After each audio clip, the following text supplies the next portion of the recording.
ರಾಜ್ಯದ ರೈತರ ಒಂದು ಬೆಳೆ ವಿಚಾರವಾಗಿ ಮತ್ತು ನೀರಿನ ಇವತ್ತು ಸಂಗ್ರಹ ತುಂಬ ಕಡಿಮೆ ಇರೋದ್ರಿಂದ ಯಾವ ಬೆಳೆಗಳನ್ನು ಇಂಥ ಸಂಕಷ್ಟ ಪರಿಸ್ಥಿತಿಯಲ್ಲಿ ಹಾಕ್ಕೊಂಡ್ರೆ ಅವ್ರಿಗೆ ಆದಾಯ ಬರುತ್ತೆ ಮತ್ತು ಮಳೆ ಆಶ್ರಿತ ಪ್ರದೇಶದಲ್ಲಿ ಪರ್ಯಾಯವಾಗಿ ಯಾವ ರೀತಿಯ ಬೆಳೆಗಳನ್ನ ಒಂದು ಎರಡು ಮಳೆ ಸಿಕ್ಕಿದ್ರು ಸಾಕು ಅದರಲ್ಲಿ ಯಾವ ಬೆಳೆಯನ್ನು ಬೆಳೆದರೆ ಅವ್ರಿಗೆ ಈ ವರ್ಷದ ಒಂದು ಜೀವನೋಪಾಯಕ್ಕೆ ಅನುಕೂಲ ಆಗೋ ರೀತಿಯಲ್ಲಿ ಇರಬೇಕು ಮತ್ತು ಕೇಂದ್ರದಿಂದ ನಾವು ಏನೇನು ಇಂಥ ಸಂಕಷ್ಟ ಪರಿಸ್ಥಿತಿಯಲ್ಲಿ ರೈತರ ವಿಚಾರವನ್ನು ಗಮನಕ್ಕೆ ತರಬೇಕು ಅನ್ನೋಂಥದ್ದು ಮತ್ತು ಈಗಿರ್ತಕ್ಕಂಥ ನಮ್ಮ ರಾಜ್ಯ ವಲಯದ ಒಂದು ಕಾರ್ಯಕ್ರಮಗಳು ಅವುಗಳ ಅನುಷ್ಠಾನ ಮತ್ತು ಕೇಂದ್ರದ ಪುರಸ್ಕೃತ ಯೋಜನೆಗಳ ಬಗ್ಗೆ ನಾನು ಪೂರ್ಣ ಪ್ರಮಾಣದ ಮಾಹಿತಿಯನ್ನು ಪಡೆಯೋದಲ್ಲದೆ ಈ ಒಂದು ಸಂಕಷ್ಟ ಪರಿಸ್ಥಿತಿಯಲ್ಲಿ ಈ ರಾಜ್ಯವನ್ನು ಹೇಗೆ ರೈತರ ಒಂದು ಬದುಕನ್ನು ಉಳಿಸ್ತಕ್ಕಂಥ ಕೆಲಸನ ಮಾಡೋದಕ್ಕೆ ಇಲಾಖೆ ಸಜ್ಜಾಗಬೇಕು ಅನ್ನೋದು ಚರ್ಚೆ ಮಾಡಿದ್ವಿ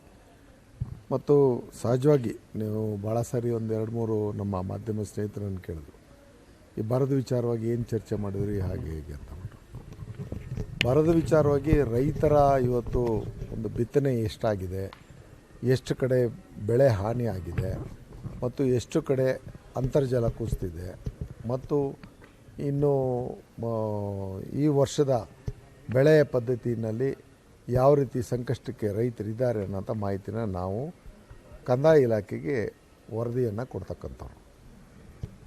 ಈ ಒಂದು ಬರ ಘೋಷಣೆ ಆಗಬೇಕಾದ್ರೆ ವರದಿಯನ್ನು ಕೇಂದ್ರಕ್ಕೆ ಸಲ್ಲಿಸಬೇಕಾಗಿರೋದೇ ಕಂದಾಯ ಇಲಾಖೆ ಆಗಿರೋದ್ರಿಂದ ನಮ್ಮ ಪೂರ್ಣ ಮಾಹಿತಿಯನ್ನು ಸಜ್ಜುಗೊಳಿಸಿ ಜೊತೆಗೆ ಈ ತಿಂಗಳ ಕೊನೆ ತನಕ, ಯಾಕಂದರೆ ಕೇಂದ್ರ ನಮ್ಮನ್ನು ನೋಡೋದೇನಂತಾರೆ ಮೊದಲ 5 ವಾರಗಳನ್ನು ಅವರು ಗಮನಿಸ್ತಾರೆ. 5 ವಾರಗಳಲ್ಲಿ ಈ ತಿಂಗಳ ಕೊನೆಗೆ ಆ ವಾಸ್ತವದ ಚಿತ್ರಣ ಪೂರ್ಣ ಆಗುತ್ತೆ. ಅದಾದ ಮೇಲಿಂದ ನಮ್ಮ ವರದಿನ ಅವರು ಪರಿಶೀಲನೆಗೆ ಬರ್ತಾರೆ. ಈಗಾಗಲೇ ಹಲವಾರು ಕಡೆ ಮಧ್ಯಂತರವಾಗಿ ಗ್ರೌಂಡ್ ರಿಯಾಲಿಟಿನ ಚೆಕ್ ಮಾಡ್ತಕ್ಕಂಥ ಕೆಲಸ ನಡೀತಾ ಇದೆ. ತದನಂತರ ಬರದ ಬಗ್ಗೆ ಘೋಷಣೆ ಮಾಡೋದಕ್ಕೆ ಕೇಂದ್ರಕ್ಕೆ ನಮ್ಮ ವರದಿ ಹೋಗುತ್ತೆ. ಈಗ ಅಂಕಿಅಂಶಗಳೆಲ್ಲ ರೆಡಿಯಾಗಿದೆ ಎಲ್ಲ ನಾವು ಅದನ್ನು ಕಂದಾಯ ಇಲಾಖೆ ಮುಖಾಂತರ ಕಳಿಸ್ಬೇಕು. ನಾವೇ ನೇರವಾಗಿ ಕೇಂದ್ರಕ್ಕೆ ನಾವೇನು ಕೇಳೋವಂಥದ್ದಿಲ್ಲ. ವಾಸ್ತವದ ಚಿತ್ರಣ, ಬೆಳೆ ಮತ್ತು ಇವತ್ತಿನ ಮಳೆ ಈ ಎಲ್ಲ ವಿಚಾರವನ್ನು ನಾವು ಕ್ರೋಢೀಕರಿಸೋದ್ರಲ್ಲದೆ ಹೆಚ್ಚಿನ ವಿಚಾರವನ್ನು ಕಂದಾಯ ಇಲಾಖೆ ಮುಖಾಂತರ ಕೇಂದ್ರಕ್ಕೆ ವರದಿಯನ್ನು ಸಲ್ಲಿಸಬೇಕು.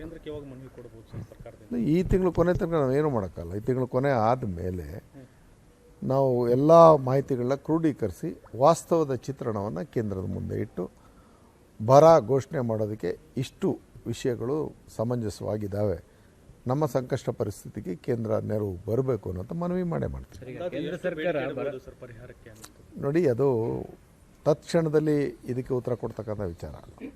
ಪೂರ್ಣ ಮಾಹಿತಿಯನ್ನು ಸಂಗ್ರಹ ಮಾಡಿ ಕಂದಾಯ ಇಲಾಖೆ ನಾನಾ ವಿಚಾರಗಳು, ಕುಡಿಯೋ ನೀರು ಬರ್ತದೆ ಇದರಲ್ಲಿ, ಜೊತೆಗೆ ಇಂಥ ಸಂಕಷ್ಟ ಪರಿಸ್ಥಿತಿಯಲ್ಲಿ ಜೀವನೋಪಾಯಕ್ಕೆ ಬೇಕಿರ್ತಕ್ಕಂಥ ಜನರ ಬದುಕು ಇರುತ್ತೆ. ಕೂಲಿ ಮಾಡೋವನ ವಿಚಾರದಿಂದನೂ ಬರೀ ರೈತನ ಒಬ್ಬನದೇ ವಿಚಾರ ಇಲ್ಲ, ಕೂಲಿ ಮಾಡೋಒಂದು, ಕೃಷಿ ಕಾರ್ಮಿಕಂದು, ಪ್ರತಿಯೊಬ್ಬರು ಜಾನುವಾರದು ಪ್ರತಿಯೊಂದು ವಿಚಾರನೂ ಅಳವಡಿಕೆಯಾಗಿರೋದ್ರಿಂದ ಪ್ರತಿಯೊಂದಕ್ಕೂ ಪೂರಕವಾಗಿ ಸರ್ಕಾರ ನೆರವಿಗೆ ಬರ್ತಕ್ಕಂಥದ್ದು ಸಹಜವಾದಂಥ ಪ್ರಕ್ರಿಯೆ. ಅದನ್ನು ಮನವರಿಕೆ ಮಾಡ್ತಕ್ಕಂಥದ್ದು, ಮಾಹಿತಿ ಕೊಡ್ತಕ್ಕಂಥದ್ದು ರಾಜ್ಯದ ಜವಾಬ್ದಾರಿ. ಈಗ ಕೇಂದ್ರ ಬಂದು ಬರ ಅಂತ ಘೋಷಣೆ ಮಾಡುವ ತನಕ ಸರ್ಕಾರ ಮಧ್ಯಂತರವಾಗಿ ಪರಿಹಾರ ಕೊಡೋದ್ರ ಬಗ್ಗೆ ಏನಾದರೂ ನೋಡಿ, ನಿಮಗೆ ಇವತ್ತು ನಾಮ್ಸ್ ಪ್ರಕಾರ ಈ ತಿಂಗಳ ಕೊನೆಯವರೆಗೆ ನಾವು ಈ ಎಲ್ಲ ವಿಚಾರವನ್ನು ಕ್ರೋಢೀಕರಿಸಿ ದಾಖಲೆಗಳನ್ನು ಸಮಂಜಸವಾಗಿ ಕೇಂದ್ರಕ್ಕೆ ನೀಡೋವಂಥ ಜವಾಬ್ದಾರಿನ ಮೊದಲು ಮಾಡಬೇಕು.